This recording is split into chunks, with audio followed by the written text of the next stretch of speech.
Abso-fucking-lutely am standing on the surface of the fucking moon.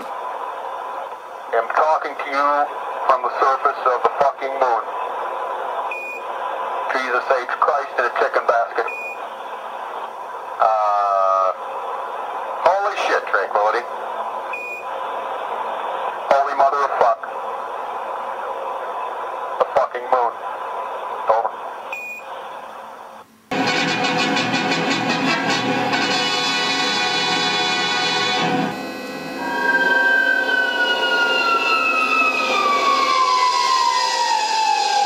Before the cylinder fell, there was a general persuasion that through all the deep of space, no life existed beyond the petty surface of our own minute sphere. I can conceive of no nightmare as terrifying as establishing such communication with a so-called superior, or if you wish, advanced technology in outer space. Close Encounters of the First Kind refers to a mere sighting of an unidentified flying object. You take a saucer and you skip it across the water, and it's erratic. And this is how the name Flying Saucer was born. Headline edition, July 8, 1947. The Army Air Forces has announced that a flying disc has been found and is now in the possession of the Army. Army officers say the missile, found sometime last week, has been inspected at Roswell, New Mexico, and sent to Wright Field, Ohio, for further inspection. I'm going to skip over the early saucer recoveries, but there are many more saucer crashes and downed craft than what you have realized. There were many more alien bodies recovered, and there were more live aliens recovered than what you are aware of. But that's not important. The important thing is that they occurred, not how many and not where. The important thing is that they occurred. And those of you who want to argue over how many and where and how many bodies are wasting the time of everyone else, because that's not important. What's important is that they occurred. Oh yes, we discussed it at every conference that we had with the military. There's always things like that going on. Flying saucers, and we've had other things, you know. We've been able to explain them as hoaxes, as erroneously identified friendly aircraft, as meteorological or electronic phenomena. It does not contain any pattern of purpose or of consistency that we can relate with to any conceivable threat to the United States. Close Encounters of the Second Kind includes both the sighting of a UFO as well as tangible proof of the craft having been there, such as marks on the ground, the scorching of grass, or the interference of electrical circuits. Because of this, there was a very, very tight security blanket screwed down tight over all of the alien question. The downed craft, the fact that they were here, the technology that we were recovering. Some craft, strangely enough, were not damaged at all. But we could not recognize anything that we had previously known as mechanical, electrical, hydraulic. How did that thing fly? Maybe the engine somewhere. Except eventually we discovered that the craft contained a small reactor approximately the size of a large football or a small basketball, which was said to be a clean reactor, and the craft, this particular craft, used or seemed to use water as fuel. The fact that they could sit on such a hunk of technology and not tell us about it. And how that all works, I don't know. I am not a nuclear physicist. Thank God. If they were United States craft, we wouldn't be going backward trying to find out how they were built if we had built them. Close Encounters of the Third Kind is the direct confrontation with a space being or entity sometimes called a humanoid.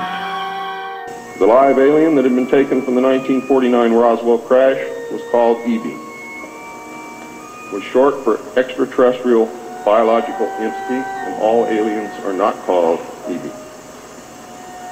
EBE had a tendency to lie, and for over a year would give only the desired answers to questions asked. Those questions which would have resulted in an undesirable answer went unanswered. At some point during the second year of captivity, he began to open up, and the information derived from Evie was startling, to say the least. And this compilation of his revelations became the foundation of what would later be finished, called the Yellow Book.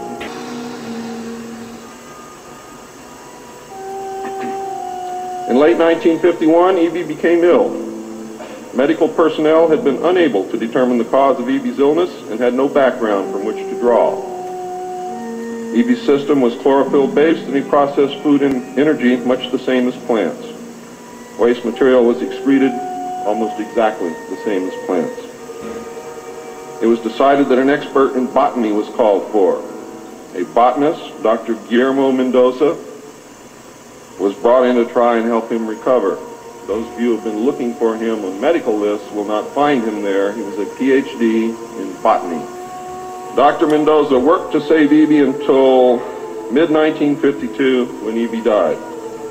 Dr. Mendoza eventually, according to the information that I read, became the expert on at least this type alien biology. In a futile attempt to save Evie and to try and gain favor with this technological superior alien race, the United States began broadcasting a call for help early in 1952 into the vast regions of space. If you know they're better than you, and if you know they can lick you, you better try and be friends with them, and that's what this effort was all about. The call went unanswered, but the project continued as an effort of good faith. President Truman had been keeping our allies, including the Soviet Union, informed of the developing alien problem since the Roswell recovery. This had been done in case the aliens turned out to be a threat to the human race and thus the world.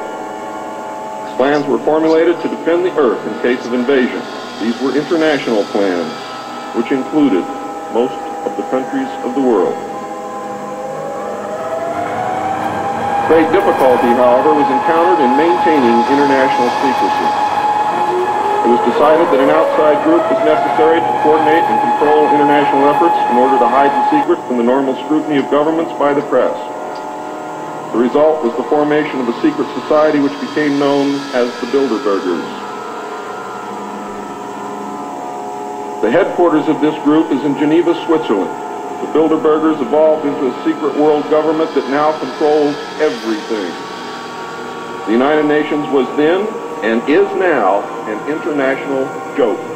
If we were facing an alien threat from outside this world. In 1953, a new president occupied the White House. He was a man used to a structured staff organization with a chain of command. His method was to delegate authority and rule by committee. He made major decisions, but only when his advisors were unable to come to consensus, and when he was in the Army, he was known as the diplomat. This president was General of the Army Dwight David Eisenhower. During his first year in office, 1953, at least 10 more crash discs were recovered, along with 26 dead and 4 live aliens. One of the 4 live aliens died within hours of being removed from the craft. The others died approximately 3 or 4 days later. Of the 10, 4 were found in Arizona, 2 in Texas, 1 in New Mexico, 1 in Louisiana, 1 in Montana, and 1 in South Africa. There were hundreds of sightings.